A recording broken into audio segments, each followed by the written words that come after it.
അപ്പോൾ നേര്യമംഗലത്തൊക്കെ മണ്ണിടിച്ചിലാണ് കേട്ടോ. അങ്ങ് മൂന്നാറ് വരെ മണ്ണിടിച്ചിലാണ് റോഡ് സൈഡിലൊക്കെ. നമ്മൾ ബൈക്കുകാരായതുകൊണ്ട് തന്നെ നമ്മൾ ലെഫ്റ്റ് പിടിച്ച് വേണമല്ലോ പോകാൻ.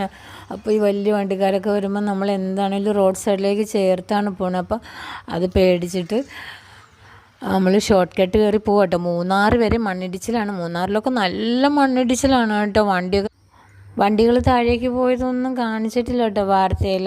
ഭയങ്കര പ്രശ്നങ്ങളാണ്. നേര്യമംഗലം കഴിഞ്ഞ് മൂന്നാറെത്തുന്നിടം വരെ മണ്ണിടിച്ചിലാണ്. അങ്ങനെ റോഡ് മാറിപ്പോയ സമയത്താണ് കേട്ടോ വനം വകുപ്പിൻ്റെ ഈ ബോർഡ് കണ്ടത്. ഇംഗ്ലീഷിലും മലയാളത്തിലും തമിഴിലും തെലുങ്കിലും ഒക്കെ എഴുതി വെച്ചിട്ടുണ്ട്.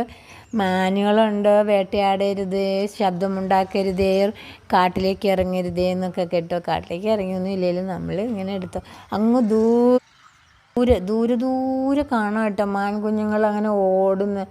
അവിടെ വരെയൊക്കെ പോയി മാനെ പിടിക്കുക എന്ന് പറഞ്ഞാൽ നടക്കുന്ന കാര്യമൊന്നും തോന്നുന്നില്ല കേട്ടോ. അങ്ങ് ആകാശത്ത് നക്ഷത്രങ്ങളെ കാണുന്ന പോലെ അത് അങ്ങ് ദൂരെ കുഞ്ഞുങ്ങൾ ഓടിക്കളിക്കുന്നു. എങ്ങനെയുണ്ട്, കൊള്ളാമോ? അങ്ങനെ ഞാൻ പോയി.